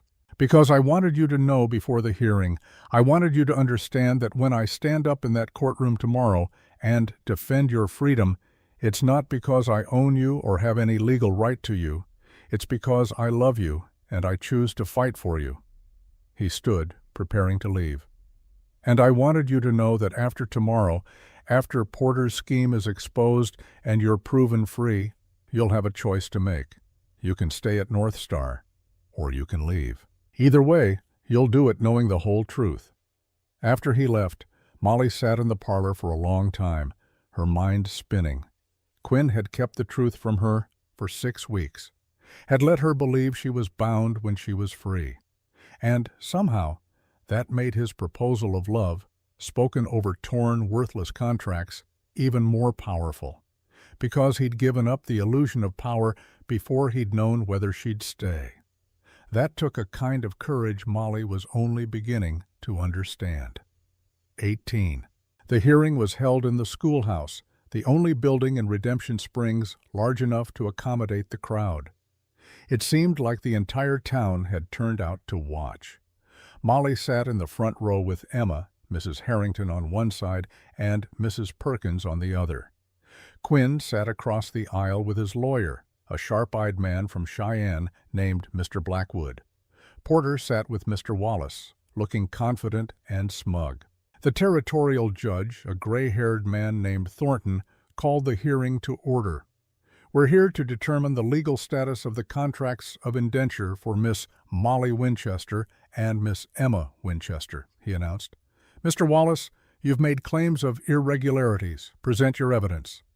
Mr. Wallace stood and launched into a complicated explanation of legal technicalities, questions about the original creditor's authority, the timing of the debt collection, the proper filing of papers. It was all nonsense, Molly realized, legal-sounding gibberish designed to create doubt and confusion. When Mr. Wallace finished, Judge Thornton looked unimpressed. That's a lot of words, Mr. Wallace. Do you have any actual evidence? We have questions, Your Honor. Concerns that need investigation. Questions aren't evidence, the judge said dryly. He turned to Quinn's lawyer. Mr. Blackwood, I assume you have a response? Mr. Blackwood stood, and Molly saw Porter's confident expression falter slightly. Your Honor, we have more than a response. We have proof that this entire proceeding is based on fraud. A murmur ran through the crowd. Mr. Blackwood presented his documents, copies of the original debt papers, expert testimony on the forged signature, evidence that Porter had fabricated his authority to sell the contracts. In short, Your Honor, Mr. Blackwood concluded, Miss Winchester and Miss Emma were never legally bound to anyone. Mr. Porter sold contracts he had no legal right to sell, which means Mr. Northrup's purchase while made in good faith, acquired him nothing, because there was nothing to acquire. These young ladies have been free citizens this entire time. The courtroom erupted. Judge Thornton banged his gavel for order. "Mr. Porter," the judge said, his voice cold, "do you have anything to say to these accusations?" Porter stood, his face flushed. "This is outrageous. I have documentation—" "Forged documentation," Mr. Blackwood interrupted. "We have 3 handwriting experts ready to testify." Porter's jaw worked. Molly could see him calculating, trying to find an angle, a way out. "Your Honor," he tried, "even if there were minor irregularities in the paperwork, the spirit of the law—" "The spirit of the law?" Judge Thornton's eyebrows rose. "Mr. Porter, you sold 2 young women into servitude based on fraudulent documents. That's not a minor irregularity. That's criminal fraud. Sheriff Williams?" The sheriff stood.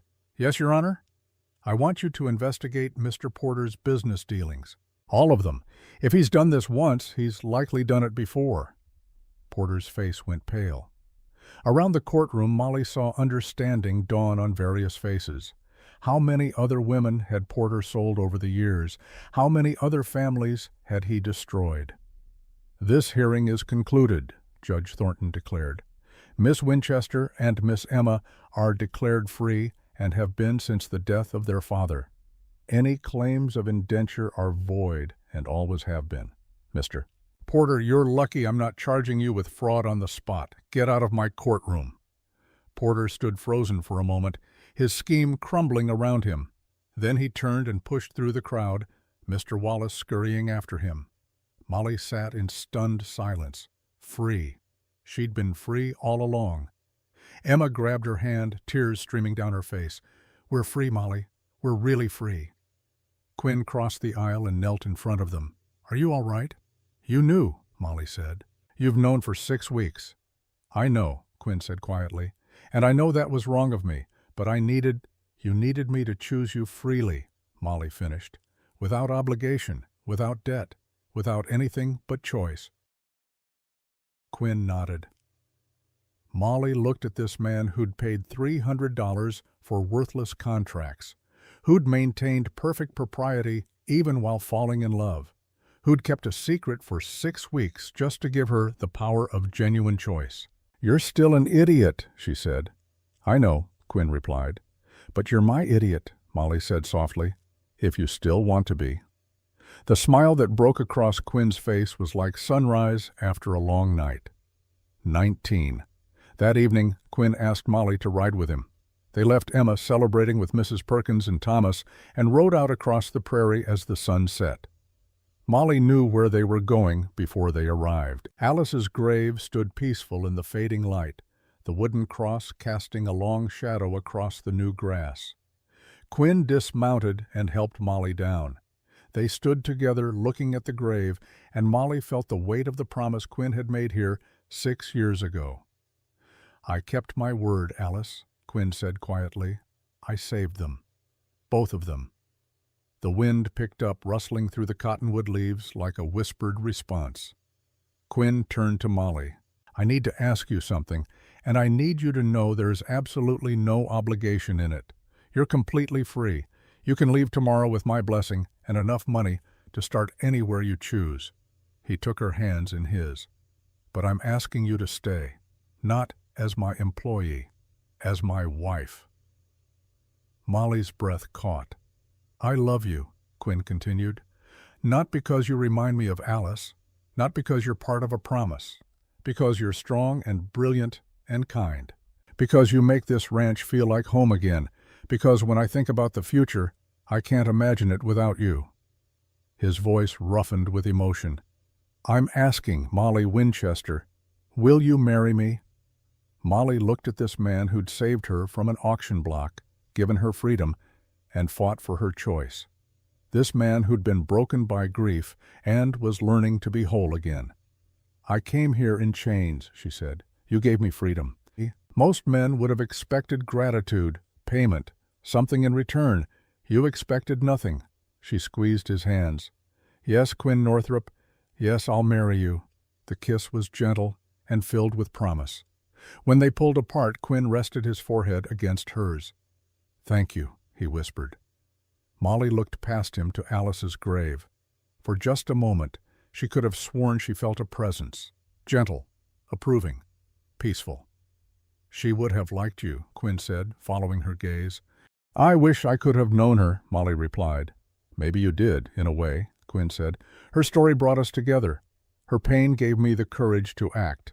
Her memory taught me that some promises are worth keeping, no matter the cost."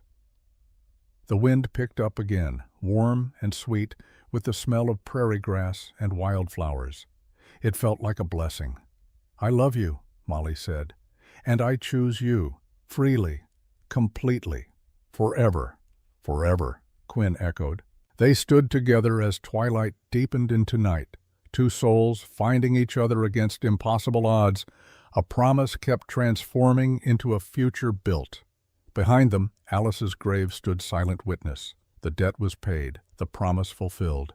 And somewhere in the wind and stars, perhaps a young woman's spirit finally rested easy, knowing her brother had found his way back to joy and wanting. The wedding was held in September, when the prairie grass turned gold and the air carried the first crisp hint of autumn. The ceremony took place in the garden behind North Star Ranch, where Mrs. Perkins had cultivated roses and sunflowers and asters that bloomed in riotous color. Nearly everyone from Redemption Springs attended. The town had rallied around Quinn and the Winchester sisters after Porter's scheme was exposed. Porter himself had disappeared the day after the hearing. Sheriff Williams discovered he'd been running similar frauds across 3 territories, selling women's contracts based on forged debt papers. A warrant was issued for his arrest. But on this day, Porter was forgotten. This day was about new beginnings. Molly stood in the bedroom she'd first shared with Emma, now wearing a dress her sister had made. Ivory satin with delicate lace at the neckline and cuffs. Mrs. Perkins fussed with her hair, arranging dark waves with tortoiseshell combs. "You look beautiful, dear," the older woman said, tears in her eyes. Emma, radiant in a blue dress, hugged her sister tight. "I'm so happy for you, Molly. You deserve this." "So do you," Molly replied, glancing meaningfully at Thomas, who was visible through the window helping arrange chairs in the garden. Emma blushed. "Thomas has asked to court me properly. He wants Quinn's blessing first."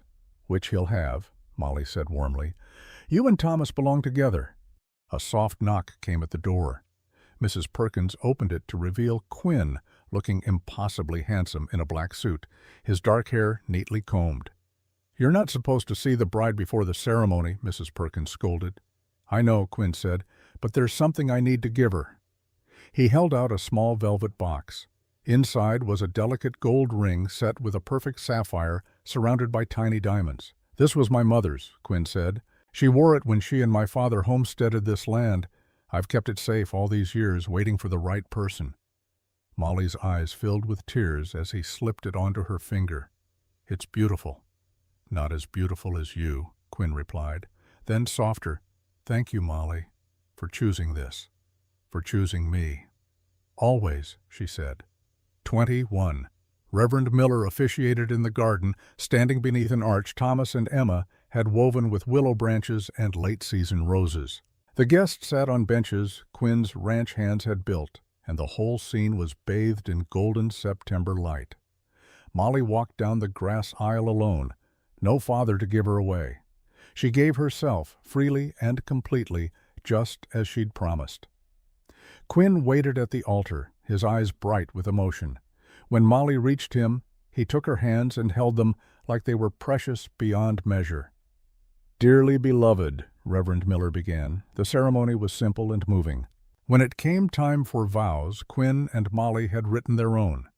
Quinn spoke first, his voice steady but thick with feeling. "Molly, I promise to honor your freedom, today and always. I promise to choose you every day as you've chosen me. I promise to build a home with you that's filled with love, not silence. And I promise that when I look at you, I'll see you, not the past, not a second chance, but the woman I love with all my heart." Molly's turn. "Quinn, I promise to trust your heart as you've trusted mine. I promise to stand beside you in joy and sorrow. I promise to choose you freely, every single day. And I promise that this ranch, which became my refuge, will become our legacy, a place where love grows stronger than grief, where hope outlasts fear, where every promise is kept. I now pronounce you husband and wife, Reverend Miller declared. Quinn, you may kiss your bride. The kiss was sweet and deep and full of promise. When they turned to face their guests, the applause was thunderous. Mrs. Perkins wept openly. Emma threw her arms around Thomas, who looked startled but pleased. The ranch hands whooped and hollered. Even Mrs. Harrington dabbed at her eyes with a lace handkerchief. The celebration that followed lasted well into the evening. Tables groaned under food prepared by Mrs. Perkins and the women of Redemption Springs. There was dancing to fiddle and guitar, speeches and toasts, laughter and joy. As twilight fell and lanterns were lit, Quinn found Molly standing at the edge of the garden, looking out over the prairie. "Happy, Mrs. Northrop?" he asked, slipping his arm around her waist. "Completely, Mr. Northrop," she replied, leaning into him. They stood together watching the sunset paint the sky in shades of orange and purple and deep blue. In the distance, the prairie stretched forever, wild and beautiful and home. "1 year ago," Quinn said quietly, "I was alone in this house, convinced I'd never know family happiness again."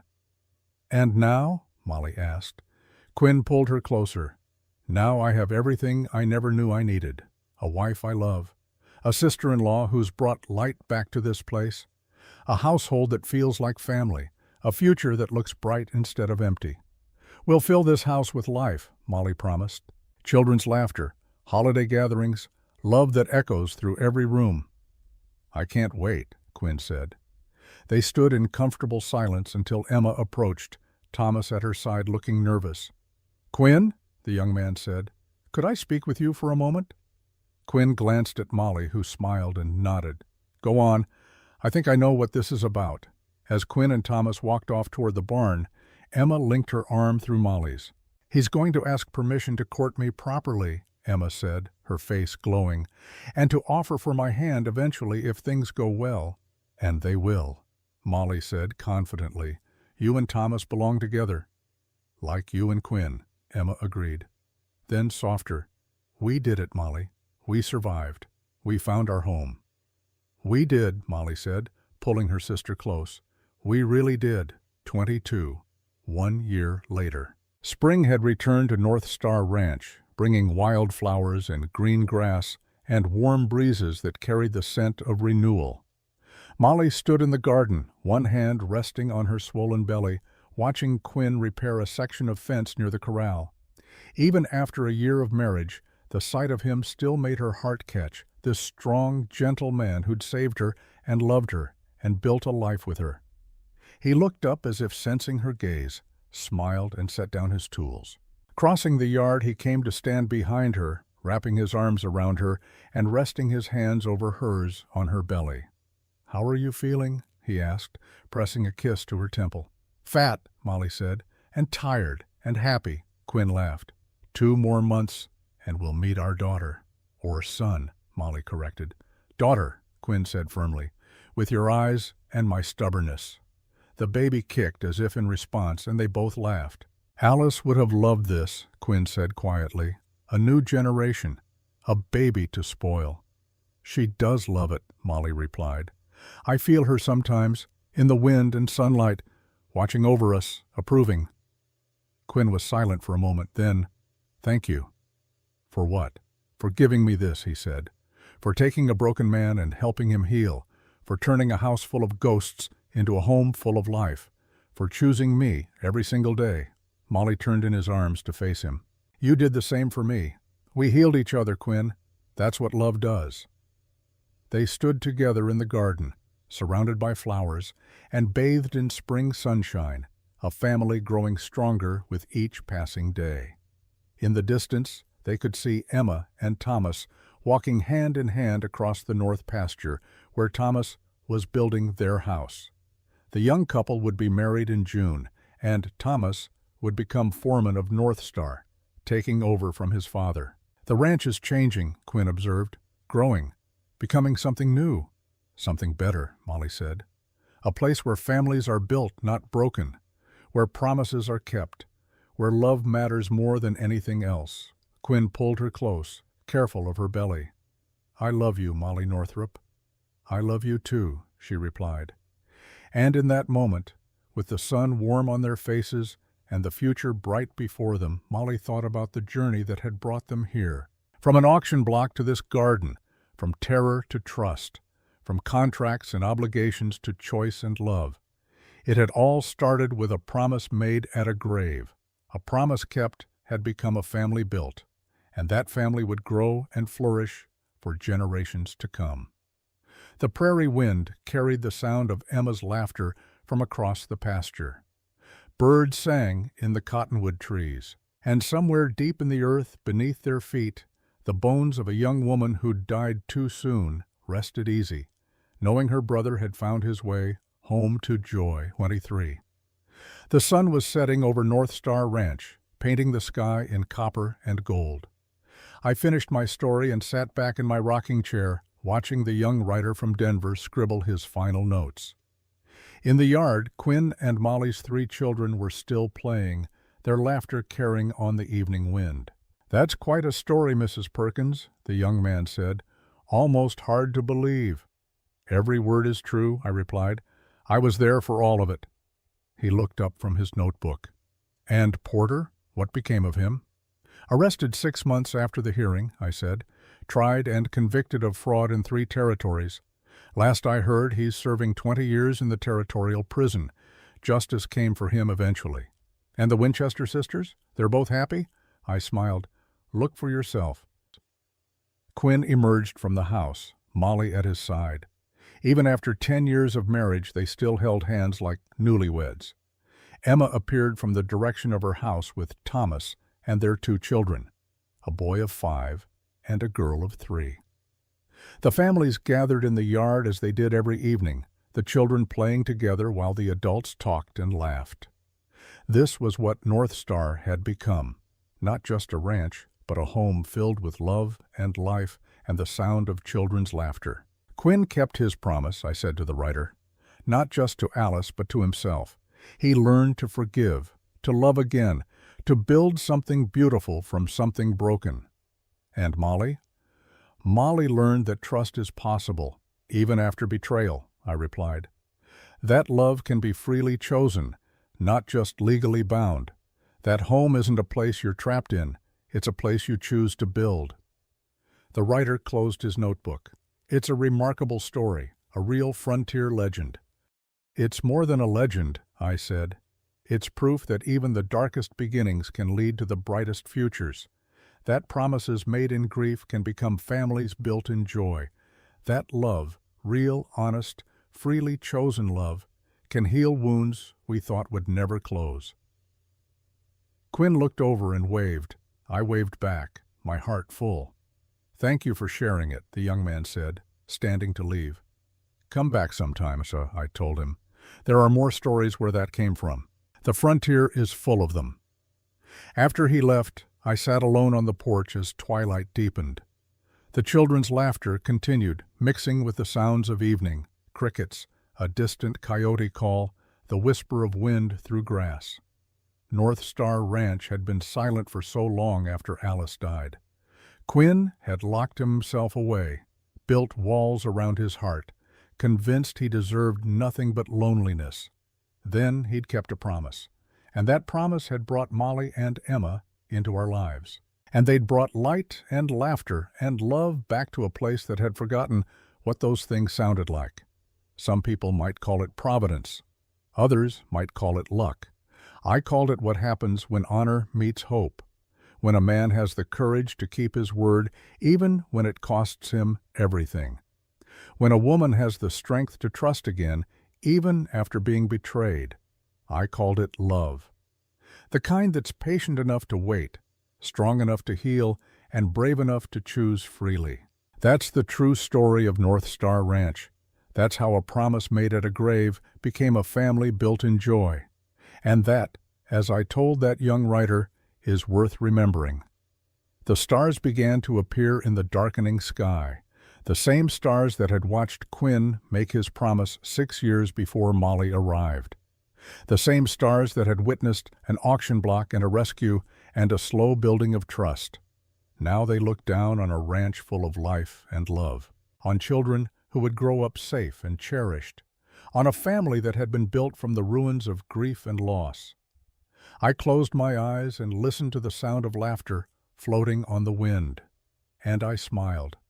Because some stories, the best stories, the ones worth telling and retelling, are the ones about second chances, about redemption, about love that transforms everything it touches. This was one of those stories, and it was true, every word of it.